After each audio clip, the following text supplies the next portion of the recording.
The amusement industry forever changed when Disneyland welcomed its first guest in 1955. Most amusement parks at the time had standard attractions lining the midway. They very much felt like you were at an amusement park. However, Disneyland was different because it transported guests to realistic lands of fantasy and lands of far away. A park with that level of quality, storytelling, and theming was bound to inspire those who visited. In Disneyland's opening year, a Texas real estate developer, Angus G. Wynn, went to the newly opened Disney theme park and, with his ambitious mind, started thinking of ways he could bring this type of entertainment to his local area. Following the foundation Walt laid down, Wynn envisioned a new park that was different than regional parks at the time. His idea would have a focus on design and theming, mixed with family fun to create a complete experience beyond just rides plainly placed around the park. Years later, in 1959, Wynn, along with a team of property developers and investors, began planning a new amusement park eventually to be named Six Flags Over Texas. The name Six Flags defined the park's theme,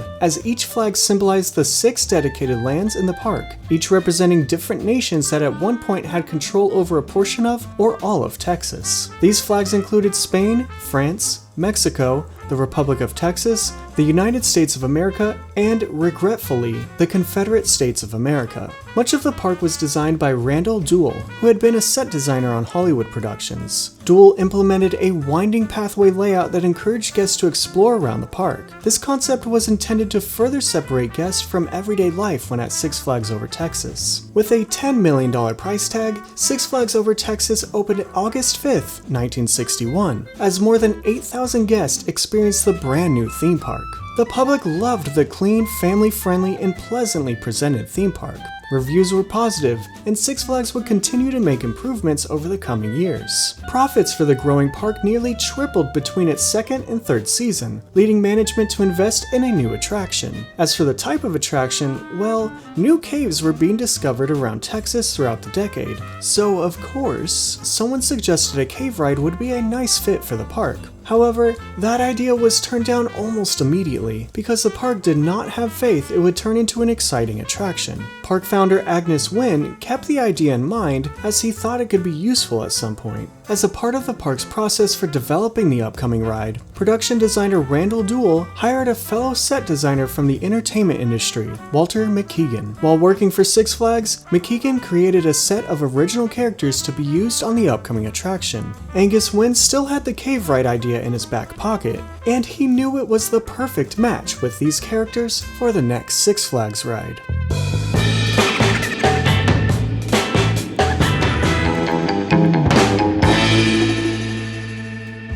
Randall Duell was, in a large part, responsible for the convincing and well-received atmosphere found around Six Flags Over Texas. His next challenge was to bring to life not only a new attraction, but also an entirely new species. Introducing the Spelunkers. These strange yet cute alien creatures, as the story goes, crash-landed their spaceship on Earth. After failing to repair their only way home, the Spelunkers started a society along the banks of an underground, cavernous river. The Spelunkers, with their pointed ears and oversized eyes, were a tiny, busy bunch, occupying the underground caves with all their activities and work.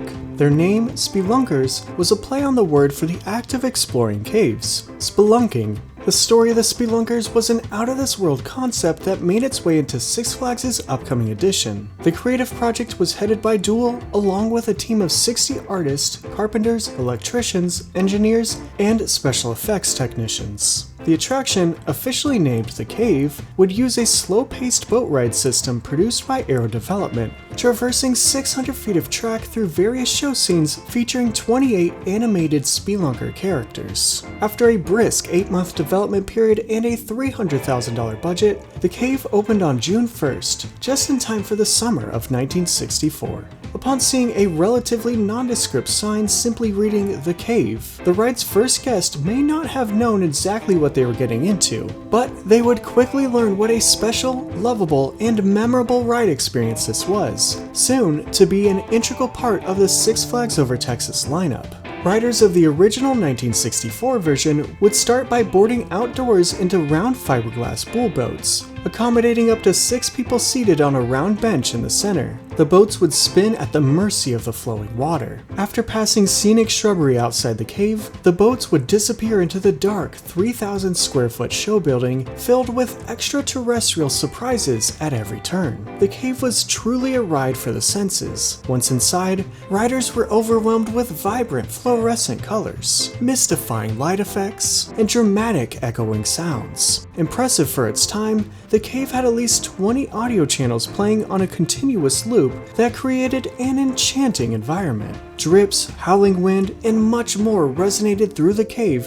thanks to the detailed sound design of Gene Patrick. The cave didn't have a continuous storyline, but its strange assortment of show scenes were a snapshot of the curious everyday lives of the Spelunkers. Here are many of the highlights. Riders were first met by a tinkering Spelunker who's seen chiseling away on a stone tablet. Further down the cave, an organist contributed to the uncanny soundtrack as a small Spelunker helped by pumping the pipe organ. The boat continued to spiral down the river while Spelunkers were riding on the backs of turtles, circling in and out of underground tunnels. The boat, now in the recesses of the cave, passed under two smaller Spees, throwing a boulder back and forth to each other over the heads of riders. From this point, the boat approached a talented band of Spees playing pop music. The river came to an opening in a cave, though it was still shrouded with darkness. As the beat of the band faded away, the roar of a waterfall drowned out all the other noise. The boat ascended a small lift and fell within the turbulence of the overpowering waterfall. In the midst of the intensity, a Spelunker dressed as Benjamin Franklin stood along the banks flying a kite. The powerful noises calmed as a group of Speelunker harpists up ahead swooned riders with hypnotizing classical music that reverberated throughout. Around the bend, a few dancing Spees livened the mood with their upbeat music before the crash of lightning brought upon some of the more memorable moments of the ride. Riders then found themselves in the midst of a nighttime storm. The creaking of a sinking wooden ship could be heard as the boat wandered through a sea vessel where some Spelunkers were held as prisoners, and others casually played cards. The adventure was nearing an end, but not before a few unforgettable scenes and effects. Nearing the finale, riders drifted through a straightaway tunnel that rotated around the waterway, making the memorizing journey so far even more disorienting. Before riders returned to the Texas summer heat, they were blasted with stark yet welcoming crisp wintry air, as Spees all around made the most of the surrounding blizzard. The boat at last exited the show building, and riders would then get back to dry land and enjoy the rest of Six Flags Over Texas. The cave was an instant classic, so much so that guests lovingly or mistakenly gave the ride its unofficial name, Speelunker's Cave, which would later be the ride's semi-official name as included on the park maps and other promotional materials. After its first season, the cave received its first major update. The sign was upgraded with nice thematic rockwork lettering. 2 years after Speelunker's Cave opened, Six Flags Over Texas decided to upgrade the boats to increase capacity so more guests could enjoy the increasingly popular attraction. The new oval-shaped boats were designed for riders to straddle a bench down the center, which allowed guests to face forward and look around at all the scenes. The elongated boats would not spin in the current, facing riders forward to see all the scenes and minimizing the chance of nausea caused by the former rotating motion. Over time, the ride received many other updates. Most notably, around 1980, Speelunker's Cave underwent a major refurbishment that included an entirely new finale. The icy cold blizzard was changed completely and replaced with a new scene with Spees from the 6 real-life settlements represented in the park's 6 themed lands, all gathered in harmony. Other updates included new pop songs for a few of the scenes, and general makeovers for many of the Spelunkers. Aside from a few changes, the cave would continue on as a staple at Six Flags Over Texas. Fans and locals grew a deep connection to the ride, making it a part of what made Six Flags Over Texas so special for years to come. Generations of kids, families, and friends could call Speelunker's Cave their own. For some, it's where they had their first kiss. For others, it's where they sparked an inspiration and adoration for the cuddly Spees. Whatever the reason, millions of theme park guests connected to this dark, musty, and mystical attraction. No other theme park in the world had Speelunker's Cave. It was undoubtedly a defining attraction at Six Flags Over Texas. By 1984, Six Flags had become a chain beyond the original Texas theme park. Two new ground-up Six Flags parks were built, both opening with a boat-style ride like Speelunker's Cave. And the company had acquired other theme parks as well. Six Flags was becoming a true national competitor in the North American amusement industry. Along with this success, Six Flags partnered with Warner Bros., bringing the timeless Looney Tunes characters into the parks. Six Flags now had the rights to household names they could use to attract more visitors, meaning more ticket sales and merchandise. With the partnership, Looney Tunes theme park attractions were inevitably on the way. Speelunker's Cave at this time was 2 decades old. Its age combined with its family-friendly ride type made the cave a prime candidate for a Looney Tunes edition. Spelunker's Cave, though a longtime favorite, had only a short time left in the park. In 1991, after more than a quarter century of operation, Spelunker's Cave closed to the general public. That off-season, the park gutted the cave of all its cherished characters and theming. The building was being transformed into a new Looney Tunes attraction that would make use of the old boat ride system. In 1992, Yosemite Sam's Gold River Adventure opened at Six Flags Over Texas in place of the recently defunct Speelunker's Cave. All that remained from the cave was the original ride path. The new $5 million ride put guests in a cartoon come to life, featuring more than 125 special effects and 24 scenes with fully animated characters. Riders joined the chase to help the Looney Tunes cast in pursuit of Yosemite Sam. The Old West sets and recognizable characters made the Looney Tunes ride a worthwhile replacement. Longtime visitors of Six Flags Over Texas were not quick to forget the Spelunkers, and the park didn't entirely forget them either. In fact, they could be found in the new Looney Tunes ride if you knew where to look. Some wanted posters could be seen in Yosemite Sam's Gold River Adventure, advertising a warrant for a Spelunker organist, with a picture of the same character from the late attraction. But loyal Six Flags guests truly wanted one thing: for the Spelunker ride to properly return. The Looney Tunes ride lasted through the 90s and into the 2000s, and near the end of the 2010s. It was around nearly as long as the original Spelunker ride, until 2018 when the building experienced severe flooding. The incident resulted in irreparable damage to the animatronics and effects throughout the attraction, not to mention the ride's poor condition after 25 years of operation. Spelunker's Cave was gone, and now its replacement had unexpectedly shut down permanently.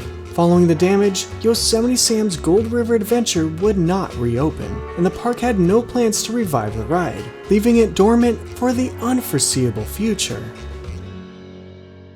As the years passed by, the boat ride sat abandoned. The very building was where generations of kids, friends, and families made memories. Guests walked by, but they couldn't go in like they had in summers before. The skeleton of the cave sat without purpose in the middle of the park. But in 2021, activity started in the building. Work was being done to heavily refurbish the historic ride and restore the building of its flood damage. Six Flags took this opportunity to bring back a classic in a fresh way.